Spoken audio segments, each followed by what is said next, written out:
Globalement, vous l'avez vu, les crypto-monnaies ont pris une claque. D'ailleurs, ça a été un petit peu particulier, j'ai pas de raison à vous donner, mais je pense que vous l'avez tous vu, c'est 48 heures après les annonces de la SEC qu'on a eu le marché crypto qui s'est pété la gueule.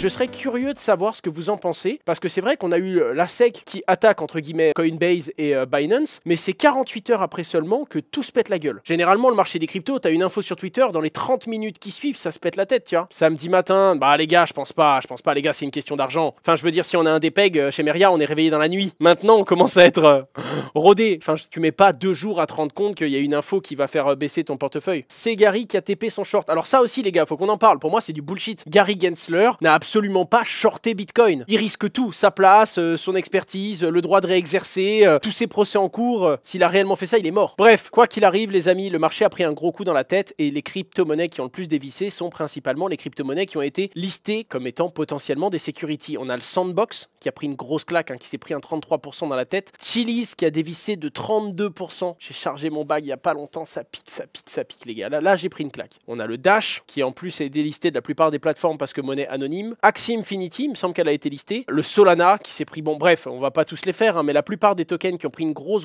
claque dans la tête, c'est très dur. Là pour le coup, quand vous regardez le marché, il y a la plupart des grosses crypto-monnaies qui ont perdu un quart de leur valeur en 24 heures, ça a fait mal. Enfin bref, tout ça pour vous dire qu'il y a eu de la panique, une grosse panique qui vient naturellement de ce qui se passe aux États-Unis. J'ai fait une vidéo de 20 minutes les gars, à en croire vos commentaires, elle est superbe. Donc merci à vous. Globalement, c'est le fait que la Security Exchange Commission considère certaines crypto-monnaies comme étant des securities. Une securities, c'est un titre financier qui se doit d'être enregistré. La question, c'est pourquoi la SEC a considéré ces crypto-monnaies comme des securities aujourd'hui plutôt qu'hier. Je vous explique tout ça dans ma vidéo sur YouTube, mais en tout cas, la SEC s'attaque principalement à Binance. Et d'ailleurs, le BNB se fait éclater. Le BNB considéré comme une security, de 307 $ à 237 $. Ça pique, ça fait très mal et on ne sait pas si ça peut être pire, sachant que Binance reçoit des allégations qui sont encore plus lourdes que Coinbase parce qu'on les accuse également d'avoir un mauvais respect de la ségrégation des fonds clients, c'est-à-dire la gestion des fonds de l'entreprise et des fonds clients, et de plein de choses qui se rapprochent de market manipulation. Encore une fois, c'est des allégations qui sont en plus du plus important, le fait d'avoir proposé des crypto-monnaies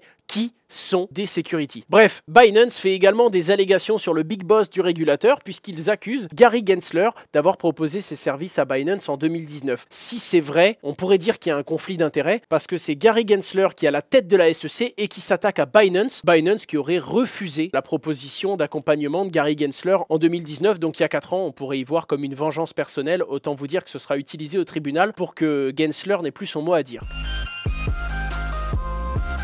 On a Tether qui a investi 1 milliard dans un projet de minage au Salvador. Autant vous dire que eux, ils sont vraiment dans le turfu. De toute façon, ils ont fait tellement de profit, les mecs. Autant vous dire qu'ils continuent à se développer et que eux, leur côté, ils n'ont pas de territoire, ils sont durs à attaquer. Alors que les stablecoins qui ont fait ça bien, qui ont été très centralisés dans des grandes banques aux États-Unis, qui ont respecté la loi, sont en train de se faire déchirer par le régulateur. C'est pas beau parce que ça renvoie quand même une image. Si tu veux que ça se passe bien pour ton projet crypto, t'as qu'à tricher et faire comme tout le monde, d'accord? Tu veux rester clean, tu veux attendre de faire ce que le régulateur te dit, bah tu vas crever. C'est dur, c'est flippant et ça va inviter beaucoup de projets à être limite. Arbitrum qui déconne pendant une petite journée. La blockchain semblerait avoir eu des problèmes et du coup le token a perdu à peu près 15 centimes pièce, donc un peu plus de 20%, un peu moins de 20% pardon. Optimism qui a fait une mise à jour et qui a diminué ses frais. Entre autres, il y a plein d'autres choses qui sont venues implémenter, mais en tout cas devrait avoir moins de frais sur Optimism. La CFTC, donc un autre régulateur américain, d'accord, qui n'est pas la Security Exchange Commission. La CFTC, c'est le régulateur des commodities, qui d'ailleurs considère que Bitcoin n'est pas une security, mais bien une commodities, d'accord, comme une matière première. Eh bien, Circle, USDC, ont débauché l'ancien chairman, donc l'équivalent de Gary Gensler, mais de la CFTC. C'est une dinguerie. C'est complètement une dinguerie.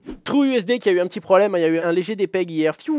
Décidément, autant vous dire que je commence à avoir des sueurs froides, moi. Mais pour le coup, le peg a repris. Ils ont juste expliqué que les redeems allaient être suspendus pendant un certain moment, pardon. Le mint allait être suspendu, donc le fait de pouvoir bloquer des dollars pour en avoir. Mais dans l'autre sens, ce serait repris totalement et qu'il n'y aurait pas de souci. Donc le peg est rapidement revenu à la normale.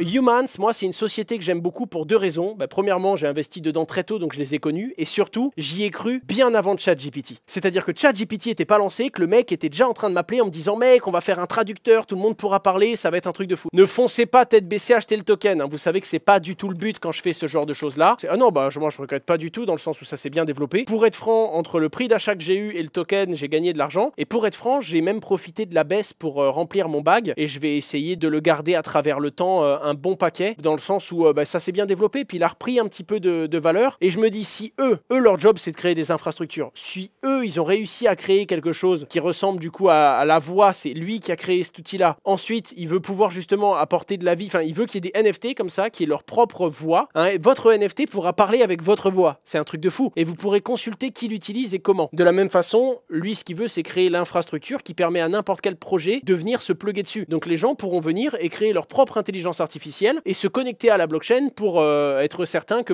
il y ait que 7 personnes qui puissent utiliser la voie 1 ou la voie B. Donc quand vous aurez fait votre preuve d'humanité et que vous aurez prouvé que vous êtes l'être humain numéro 394, j'en sais rien, vous serez le seul à pouvoir utiliser votre voix et à pouvoir animer ça dans certaines choses sur la blockchain. Donc pour moi, il y a des choses qui sont intéressantes. C'est le début. Donc tu as aussi ce truc-là en disant bon, on va commencer par refaire des trucs très basiques, des fonctions très simples, mais je pense qu'à terme, il y aura quelques solutions crypto qui vont être intéressantes. Ah non, sur la voix, j'ai été bluffé. Il y a encore quelques traductions qui se font mot à mot, tu vois. AI, c'est « Bon, tu comprends ce qu'il dit, c'est déjà pas mal. Mais pour moi, il y a encore des optimisations à faire. Ah bah c'est sûr que c'est pas DeepL, hein, les gars. Mais je me dis, si ça c'est sa V1, bon, je vous rappelle, on est en bêta, hein, c'est même pas encore l'outil qu'il a lancé. Mais je suis curieux de voir ce que ça peut donner. En tout cas, je voulais vous en parler parce qu'il n'y a pas beaucoup de projets qui proposent des solutions. Il a accepté de me montrer des trucs qui n'étaient pas encore live. Pour moi, il y a encore beaucoup de trucs à peaufiner, mais je trouve ça sympa. Nous, on le soutient depuis le début. À l'époque, quand il nous a dit on va faire une intelligence artificielle qui permet de traduire presque en temps réel une discussion, il avait rien, hein, il avait que l'idée. Hein. Donc on l'a vu avancer quoi. Soyez prudents, ceci n'est pas un conseil en investissement. C'est des gens qui se lancent dans un marché qui est vraiment